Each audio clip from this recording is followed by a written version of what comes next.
there's two types of athletes that come to us. Those that are really good at endurance things like running and biking, and they come in very confident and learn very quickly that swimming is a highly technical sport because you're in a semi-buoyant environment. So it's not just output and very little technique. Not to say that there's no technique in running or biking, but far less than in swimming. It's almost like you can get away with body a little weight. less optimal technique when it comes to running and biking. Exactly. It's like what you have to support, right? On running even, you have to support more of your body weight. So it is a little more challenging for bigger guys. But like a rower, a Concept 2 bike, if you're heavy, you can put a lot of force into it. You'll get good results, and that's really what it takes. But in swimming, you sink very quickly if you're not efficient. And that's what usually happens. And the second type of athlete that comes to us is the one that's nervous to swim.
Hey guys, I'm Alex again from Element CrossFit, and I'm here with Nemo from Sink or Swim Training. Mm-hmm.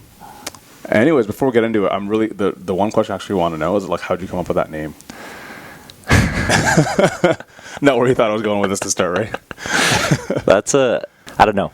So when you think of a name at first, you're like, this name sounds cool. Yeah. I don't know. I like the idea of like getting over an obstacle, and you have like, it's pretty like black and white in the name. It's like you either sink or you swim, kind of thing. When we first started the company, it was based on coaching CrossFit athletes. They're pretty intense, so some of it came from that, but it felt good. I don't know, and we kind of fought for that name. There's a tattoo shop in the region where we coach, Sink or Swim. Oh, really? Yeah, and so we were like, okay, how do we get this name? And when we show up on Google and stuff like that, but we usually go by Train, Sink or Swim. Right. And it just stuck. I don't have regrets. That's cool. I like that name. I think it's a really cool, definitely embodies exactly what you do. So speaking of training CrossFit athletes, maybe let's go first, like a little bit of background on you. Like, how'd you get into swimming? How'd you get into coaching? I believe you were a competitive swimmer for a long time. Yeah. So I have a twin brother. He liked swimming. So I just kind of followed, and like whatever he wanted to do, I was doing as well. Our parents signed us up, and that's how I got into it. I didn't spend that much time swimming like in my teen years when I should have. I have a little bit of a different upbringing in swimming. I took it seriously later in my life, but just because I guess the circumstances of the coaching that I had, I didn't have a coach that was like motivating me to come every day, work hard, showed me like the path where like swimming can lead and going into college and like on a scholarship and stuff like that. So I did it as long as I did until I was 16, and then I was like kind of messing around at the gym, still swimming here and there, and then in first year I decided to be a walk-on on the team and ended up being MVP and Rookie of the Year, and I kind of just had a feel for it. And from there on, I continued to swim full-time, and I had a lot of good opportunities. I swam for Swim Team Serbia. I was on the national team, and I ended up my career at the Olympic trials. I finaled at Olympic trials. Didn't make the Olympic team, but it was a good journey. That's a great experience. Yeah. But when I got back into it, really, when I was like 20, I had a good mentor, good coaches, and that's really how it all developed, and it kind of shaped the coach I am today too. That's very cool. Yeah. And so from all that swimming and stuff, how'd you get into the CrossFit side of things? I know you coach a lot of notable CrossFit athletes. Patrick Vellner always comes up. Yeah. And I've seen the difference that you've made in people who don't know how to swim or think they know how to swim, and they really quickly find out that they don't know how to swim. So like, how did that transition happen? How'd you find out about CrossFit? Yeah. So actually, I was introduced to CrossFit when I was training swimming. So our strength and conditioning coach wanted to do a challenge set every once a month, and he knew about CrossFit. He was a rower, and our challenge set once a month was a CrossFit workout. So our first one was Murph. So he wanted to teach us mental fortitude, but he actually like sat us down, talked to us about the whole Murph story and everything. And he's like, this is what, like, you're going to go into this and knowing this story, and don't quit. And everyone finished, and there wasn't a time cap. You went, it wasn't with a vest, but it wasn't with kipping pull-ups either. It was strict 100 pull-ups. Did you break them up however you wanted? Or? Yeah, you're allowed to. So the run had to be like the mile before and after, but you could break it up however you wanted. So like but it was but it was strict pull-ups, and like we had this old dryland space that like the pipes for the pull-up bars like were probably like, I don't know, a foot away from the wall, so you couldn't even like move at all. So it was completely strict. And you finished it and you felt good, and every month we had a new one. I think the second one was Filthy 50. And then I looked into it a little bit when I was still competing, because I love sports and I loved hearing these like feats that these athletes were completing, like with Rich Froning and like Chris Spieler back in the day. And I followed it here and there. And when I retired after Olympic trials in 2016, I took 10 days off, went to Japan, did a vacation, came back, and joined CrossFit. I said to myself, I'm like, I'm not going to give like a month or 2 months of like not doing anything, because it's going to suck getting back into fitness. Right. I'm like, I'm pretty much really fit right now coming off of Olympic trials. So this is going to be a nice transition to CrossFit, and I joined CrossFit, and that's the story, how I got into CrossFit. So you got into CrossFit basically to like maintain your fitness level, which was at the highest it probably ever was, because you were training so seriously. Not a chance am I going to be that person that comes into the gym and I'm like, yeah, so I went to Olympic trials and now I'm like not able to finish anything. And have to tell that story when like you're really out of shape. Yeah, sure you were, right? And so no, I was like, no, I'm getting back into it. Yeah. When you got into CrossFit, were you like one of those like all in like 5 days a week, like I live and breathe CrossFit? Were you doing stuff on the side? So it was like right into like doing it 5 days a week. Just following the programming of the class, 1 hour a day. I'd swim still about 2-3 times a week, just to maintain that. And yeah, that's pretty much been like the journey now. Very cool. And then when is the first time that you realized that like, man, like I think I can help these guys with their swimming, because whatever they're doing right now clearly is not working?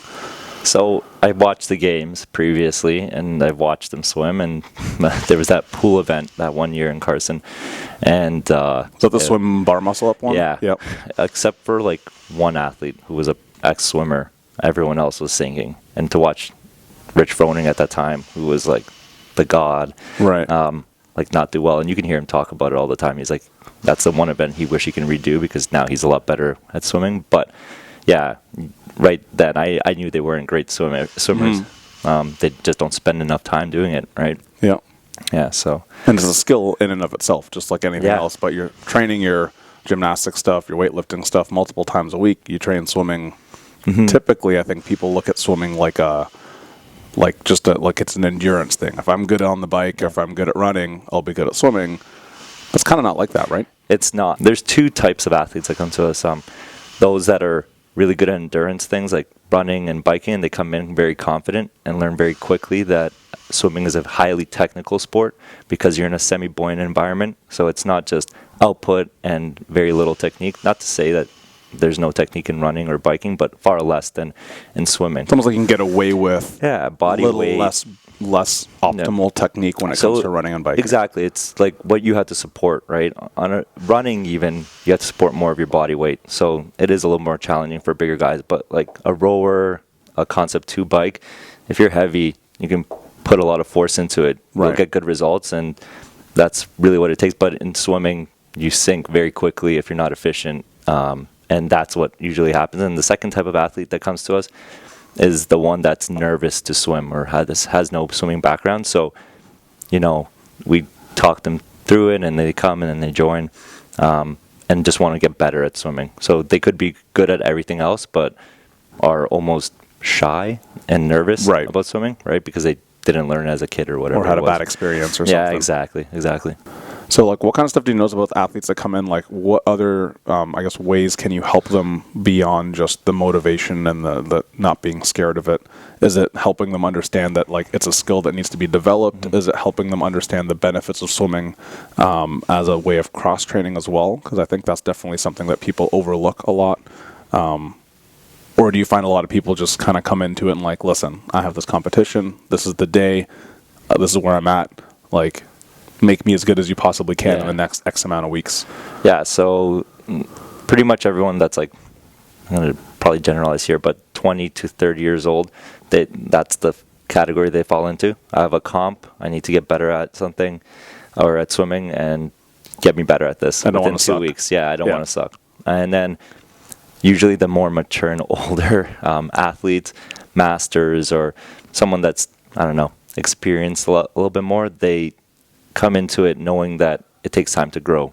Right. And it takes time to develop, and it's a skill like anything else. And you can see that they accept the fact that it's difficult, and you don't see a lot of frustration. Whereas the younger athletes, they get frustrated. There's times where they want to quit because of the fact that it's not coming as easy as some other things. And it takes time to just like talk them through it. And then again, it's convincing the athlete and giving them like little challenges that they can overcome and then want to come back. So I can crush every single person that comes through that door, but that's not my job. My job is for them to appreciate swimming, to see what it can bring to their overall GPP.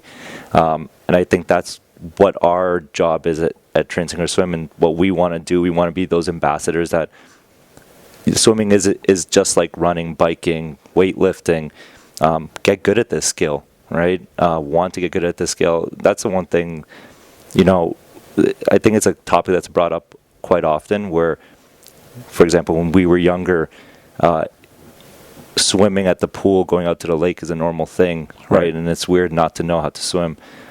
Playing basketball, learning the game of basketball, soccer, and all of that. And now I feel, and again, maybe I'm not right about this, but this is what I at least see. There's not a lot of interest of getting to know the sport and learn the sport and then follow the sport. Sometimes it's because it's just not broadcasted, and then there's not a lot of interest in swimming. Anything that's out there is about lifeguarding or, just learning to swim just to stay like afloat, versus like using it as a sport, as an activity, endurance, speed, right? Power. It's not just for triathletes, right? So that's where I think Train Sink or Swim comes in as that ambassador. I get asked how we started Sink or Swim, and it was, I started it with just coaching a few athletes for Waterpalooza. There was like 3 teams that were going, and they came to me and they're like, teach us how to swim, help us with swimming. And that's how it started. Now we have a juniors program at Train Sink or Swim as well. And it's geared to be that transition. Like, I coach at a competitive club where it is pretty difficult to get in if you didn't start when you were 8. If you come at 11, 12 years old, you'll probably get rejected just because you don't have the proficiency. So we're that place where kids can go that don't necessarily only want to do lifeguarding, but want to have that feeling of, I'm competing, I'm doing practices that are scaled to what competitors do, and it just feels like you're learning the competitive side of swimming too, and not just like life-saving and all of that. Right. So it's not just with the purpose of getting a job after. Yeah, exactly. Or taking that box, like just actually enjoying the sport to be able to use it in some way later in the future. Exactly. Yeah. There's so much to swimming, and that gets overlooked. There's the triathlon side that I see so often, and we get triathletes that come. That's usually the weakest point of their triathlon. It's the swim part. So we get a lot of triathletes that do more remote coaching and all of that. We have the CrossFitters, and now the junior programs, and usually in the off season, like you said, right? When you weren't playing basketball, you were swimming. It's a great off season sport, especially for some of the level that some of these kids play in hockey, for example, to build endurance. without the high impact. Their joints already take a lot as is. And this is a way to, okay, let's build up your fitness, and you get to be in the semi-buoyant environment that's nice on your joints, right? That's very cool. About the skill level aspect, I think there's another aspect that a lot of people overlook until they've been swimming themselves, like in a competitive setting, in terms of like the breath control and the amount of like mental fortitude you have to like, this is when I'm breathing, this is when I'm not breathing, this is when I'm exhaling. And I think especially people that just do CrossFit, when they cross over and they try swimming for the first time, they're like, I'm in really good, cardio shape. I can hit a workout no matter what. It comes to swimming, holy crap, I was so gassed, because they don't know how to hold their breath and stuff. And can you talk a little bit more about that and some of the carryover you've noticed, either in yourself or in some of your athletes, to how they've noticed that practicing that breath control in the swimming environment helps with CrossFit workouts and that kind of stuff? Absolutely. And that's one of the things that we always tell athletes, that it's a great transfer over to your CrossFit because of the breathing aspect, because you can't breathe as whenever you want. But there's a confusion where most athletes think it's just hold your breath. It's actually you're exhaling underwater. Right. A little bit slower, but you're not just holding your breath. And so when they learn that, and they learn that there's a cycle of breathing, they find that, I don't think they consciously think about it when they go back to CrossFit, but it becomes a subconscious thing. And they're like, oh, I got through those wall balls fairly easily, and my breathing just like stayed cycled, and I wasn't holding my breath when I didn't need to. And that's something I didn't think about when I went into CrossFit. It just happened naturally. But I know how to like slow down and stuff like that. The other thing is, like, the thing in swimming, there's no jog. Well, there is, but that's where people get lost. Right. So there's make it across and survive, or sink. If you can't like stop and walk. If you don't have if you don't have the recovery speed and the jog, and that's what we like to teach as well. I think that's where a lot of CrossFitters struggle when they come to swimming at first. In a CrossFit workout, when you want to break up a movement, you can stop and stand there and rest. In running, most people go to jogging, and if they're really like first time or out of shape or whatever, they slow down and they walk, or I don't want to say stop, but some people do stop, right? But you can walk. A lot of people don't have that jog pace in swimming, and that's what makes it so difficult. Right. What would you say is, when it comes to people looking to add swimming into like as a cross training thing? So whether they're CrossFitters or not CrossFitters, I mean, like someone who's just like, hey, I work out 3 days a week, I'm looking to add something different to my training. What are some of the benefits of like adding swimming in, and like how does someone even go about doing that? Yeah, there's a few ways. You can go some lane swims and stuff like that. Find a program close to you. Some towns have these adult swim programs. There's master programs, but that's the thing, right?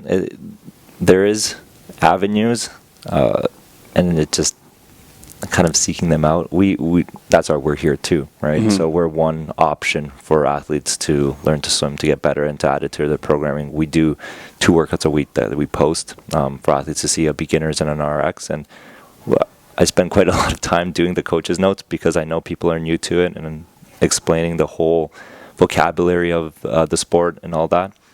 But those are the ways, and I think in terms of adding value to your CrossFit and your fitness overall, it does have a lot of carryover in terms of like endurance. And even when I write the programming online, it's not just endurance. You see, I think, again, swimming is put in these parameters of it has to be endurance and long mileage and all that. And it's totally not that. I'm trying to break that. Mindset or mentality. Mindset and mentality that it's for people that just want to like do triathlons and long sets. I honestly program a lot of sprinting and stuff like that, because that's how you learn the technical side of things. It's not just through meaningless mileage. There is a lot of that too, but not at the sake of compromising technique. I coach a girl, our ambassador, one of them is a world champion qualifier in the half Ironman, and I spend a lot of time doing not anything too long, like some smaller intervals, just so that she stays proficient and efficient in her swim. Right. It's not about just doing the mileage. Like, we know you can do it. That's the one thing. Like, when I started coaching Pat, he has a capacity for work, but he needed the slower and jog speed. Right. He needed the technical stuff. He didn't need heavy mileage. He can finish anything you give him. Yeah, he'd swim forever, but that doesn't help. Honestly, that guy can go forever. I can give him anything. Yeah, it'll be hard, but he'll finish it. He'll finish it. That's his mindset. That's the athlete that he is. But how is he finishing it? And that's the most important thing. I think the question that we always want to answer at Synchro Swim, and the priority that we give to, is how do we maximize the athlete's time? Whether we have an hour with them, an hour and a half, how do you maximize their time? Is it giving them just whatever workout? You can find a lot of workouts online. But I think that's why you go to like clinics and stuff like that versus just picking up. Like, we do have the programming online, but I always encourage people to go out and seek coaching as well, along with that, because there's so much value to it, especially if you have a good coach. So you mentioned that you trained you started off training some guys for Wodapalooza. Mm-hmm. You've trained some people for the CrossFit Games. Can you talk a little bit more about that?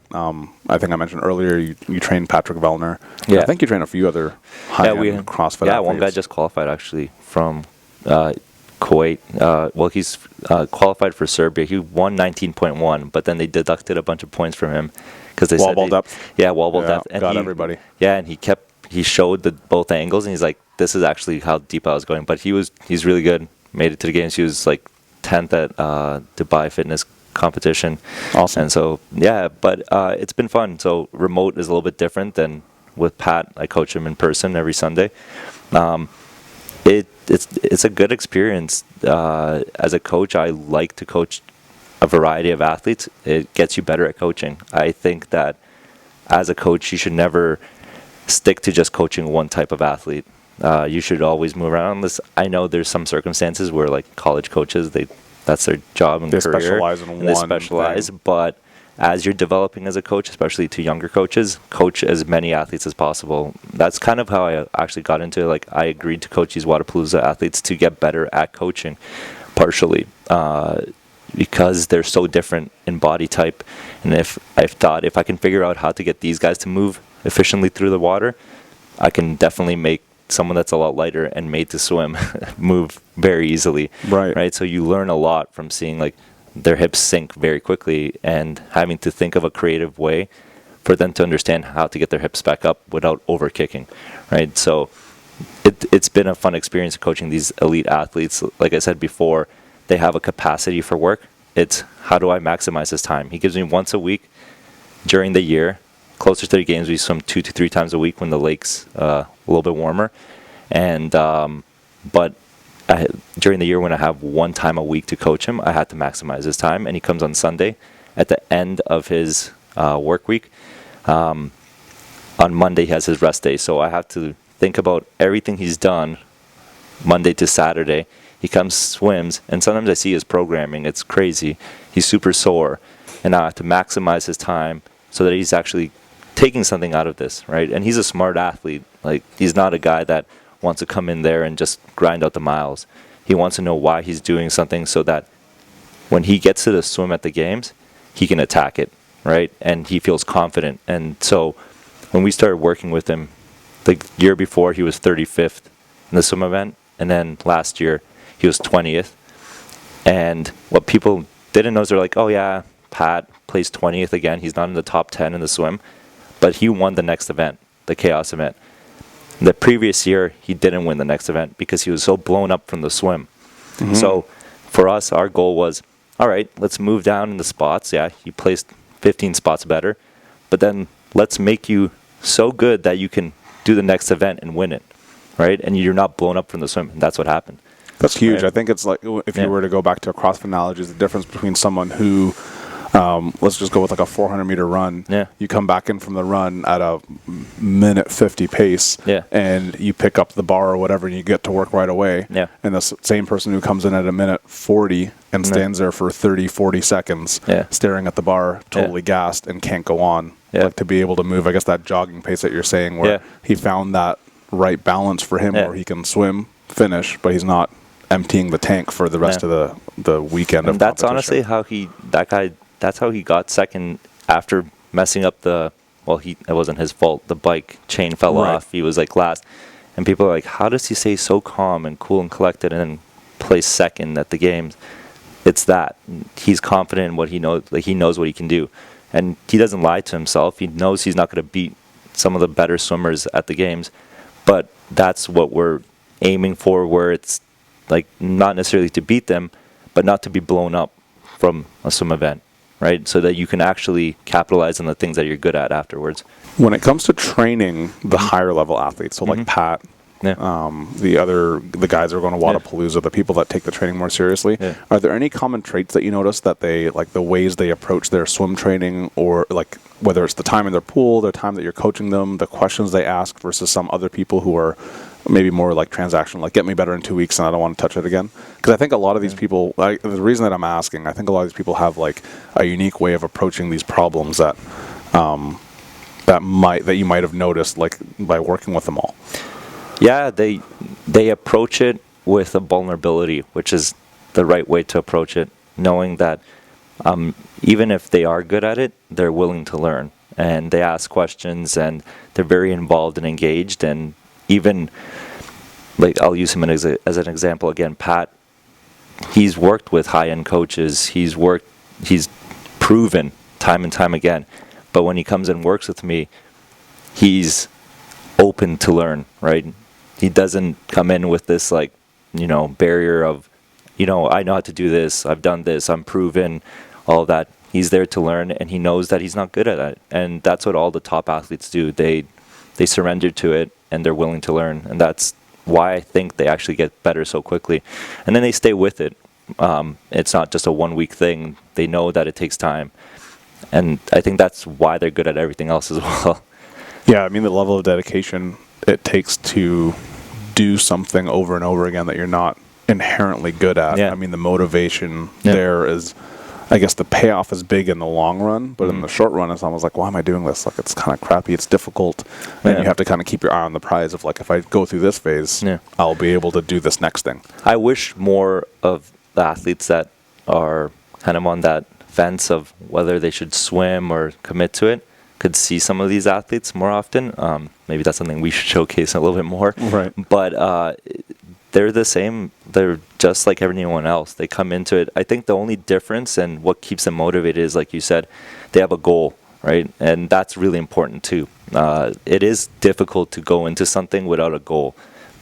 Even something as small as just getting better at swimming. But we set up those goals at Train Sing or Swim. We try to have goals for these swimmers, so we test them the first time they come, and then, okay, let's improve in like 8 weeks and do a cycle, because that's how you come back to things versus just like going and getting better. You have to be able to measure it, and I think measuring and having a metric and having a standard is good as well.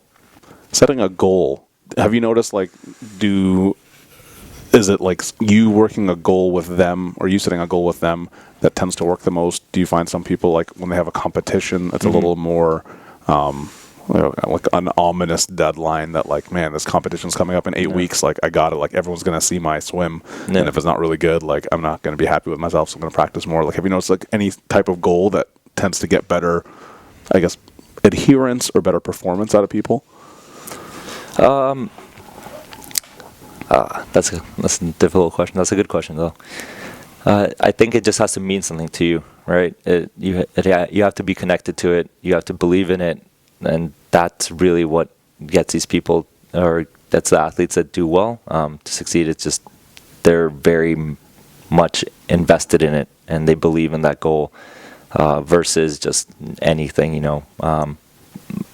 Definitely the ones that come like 2 weeks prior to their comp, it's a little bit harder. You can't do much in 2 weeks at that point. You can. We can help them out a bit of, like, just being confident and knowing where they're good at, and, like, just, again, making it through the swim with as little collateral as possible. But it does help when you come before and have something a little bit longer term, I guess. Right. That's a better way to say it. Yeah, like, so you're consistently working on this thing, and you've kind of added it to your tool bag of skills that you have or are working on as a thing. I mean, I'm sure it's difficult also because I don't know about where you guys are more on the east, north. Is that northeast somewhere? Yeah, it's like York region. Yeah. So I know around here, though, it's challenging because a lot of times with pool time, it's difficult to find a time to swim. When we had our last competition, we had a bunch of members from here. We're trying to organize times to go swim, and it can be challenging.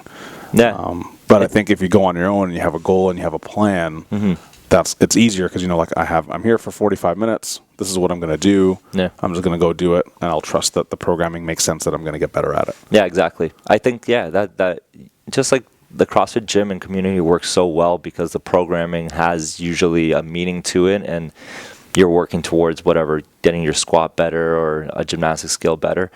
And it's in this one place where there's a community of people doing it. And sometimes that's lost in swimming, especially with CrossFitters wanting to swim. There's one of your members actually that said they found it helpful to go in a group. And I think that's really helpful. So getting a group of people to go together and have a similar goal. The program I write online, I try to make it a training cycle. Right, so that there is a goal in 4 weeks that we're trying to attain versus just like any kind of workout up there. I think that's really important, like that you have this like light at the end of the tunnel that you're working towards. But then going with groups of people, that is difficult. I don't want to lie about that. That going to a pool by yourself, lane swim, when there's like 40 people in the pool doing different things and you're trying to pass them and do your own thing, it can be hard. But I guess it's, again, if you have a plan and you have a goal, and I think what sometimes people miss is you don't necessarily have to pick up swimming as a skill to work on every week for the next 7 years, like you might. But it could just be like, hey, for the next 3 months, I'm going to dedicate myself to going once a week and working on it. And then it might happen. I might do it again in the summer. I might do it again next fall or whatever. Yeah. It doesn't have to be if I pick this up, I have to go forever. And if I quit at any point, that's a loss. But like doing that rather than swimming once today and once in 5 months and once in a year, like having a plan of and going with purpose every time you go. I think everyone knows that, but for some reason it's ignored. Like everyone knows that, and whenever I ask them, you know, why didn't you come? I couldn't find the time or whatever, and they all know that.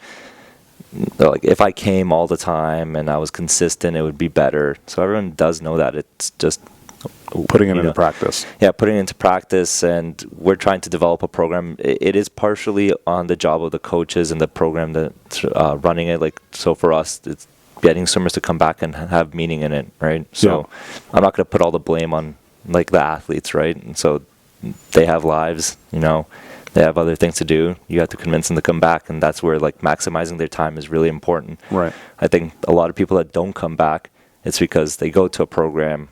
It's very general. There's nothing individual about it. And sometimes you can make it super individual when you're in a group of people, but you do have to maximize the athlete's time. That's really important. So I wanted to ask, I know a lot of people always talk about like when it comes to training and swimming, you see all these athletes have recovery days, and people try to often add in I'm going to do a recovery swim today or something like that. What are you guys' thoughts on like swimming as a recovery tool? Who's it a recovery tool for? How would you incorporate it into a week of training? Is it a training day? Is it a recovery day? Does it depend on what you do? Like that kind of thing. Yeah, definitely using swimming as a recovery. It's not exclusive only to the elite. You can definitely, so when we program recovery days, which I do usually on Sundays, the beginners get skill work. And I write that in the coach's notes. Recovery is not exclusive to sloppy swimming, right? It doesn't mean we swim sloppy, we don't learn things. You can go at a lower intensity, do less volume, but keep moving. There is some mileage that is totally worth it that you can do when you're doing recovery just to focus on like the skill at a slower speed. So like kicking with a flutter board is a really good way to recover. Rest a little bit longer. I usually put rest as needed, and you can definitely get the benefit of keeping yourself moving, recovering through movement, an active recovery, and developing a skill. I really don't think that recovery has to mean just sloppy. I hate that. I hate when I see it even on like a rower or a biker. Like, what's your recovery speed? That's just my personal opinion. Like, learn your recovery speed versus your like racing speed, right? So there's a lot to learn, and I think the word recovery is being tossed around a lot, as in I'm just kind of like moving sloppy. The one quote I usually use with all my athletes is practice makes permanent. So you swim slow and sloppy. Guess what? When you race, because you put in, like, let's say X amount of miles of sloppy swimming, and then you come back and you want to race, you're like, why is my stroke kind of off? Because you just spent the last session swimming sloppy. So it's not exclusive to the elite, but there's a way to program it, and that's why we have the two groups. And I guess you could also think of, like, when it comes to the recovery side of things, that's a perfect time to be working on a skill and not worrying about, like, the intensity with which you're training. Yeah, exactly. I think if you really want to turn off your brain and not do anything, don't do anything. Don't go and create bad habits. That's really, my personal opinion. Especially for something that's very skill-based. Yeah, when you're an elite, I think then maybe you can get away with, swimming slower because your technique's so proficient at this point that you can get some miles in and move. But for the majority of people, you have to think about what you're doing as well. And you can still recover. And then if you just want to do nothing, and I do advise a lot of athletes to do that, spend a day doing nothing in terms of, like, a skill. Walking, I guess everyone can do and not screw it up. I think sometimes people get it all mixed up and think that the more they do, they're going to get better faster. Yeah. But they don't realize that, like, you get better when you recover from the training stimulus that you get. Yeah, absolutely. And so many people, depending on what your day is like, they're often not recovering enough. I mean, there's also people who aren't training smart or effectively or enough or working on the right things. But there's a lot of people who, like, I'm just going to, I'm going to double my training volume, and that's going to fix all the problems. And often it's like, that's not actually going to fix your problems. Yeah, exactly. So kind of being important. I guess that's also why it's important to get a coach and figuring it out. If people are looking for more information from you guys, where can they find it? So you can find us on trainsinkerswim.com and on our Instagram, which is trainsinkerswim. And we post workouts every Thursday and Sunday. So you can find that on our Instagram, and then all the coaches' notes and all of that are online at trainsinkerswim.com. Yeah. Excellent. And do you guys have, like, clinics or open swim times where they can come in and do stuff? Yeah, right now we're full. So, So that you do not have it. Yeah. We inquire because we have the summer coming up. So we're booking in clinics. But, yeah, it's packed. It goes in ebbs and flows because people either have comps coming or the summer is coming. Right. And all that. But, yeah, email us, and we do remote coaching as well, and we can book pool times for any CrossFit gym that wants to do their own specific thing. Yeah. Cool. Yeah. Awesome. All Nemo, right. thank you. Thank you. It was a pleasure.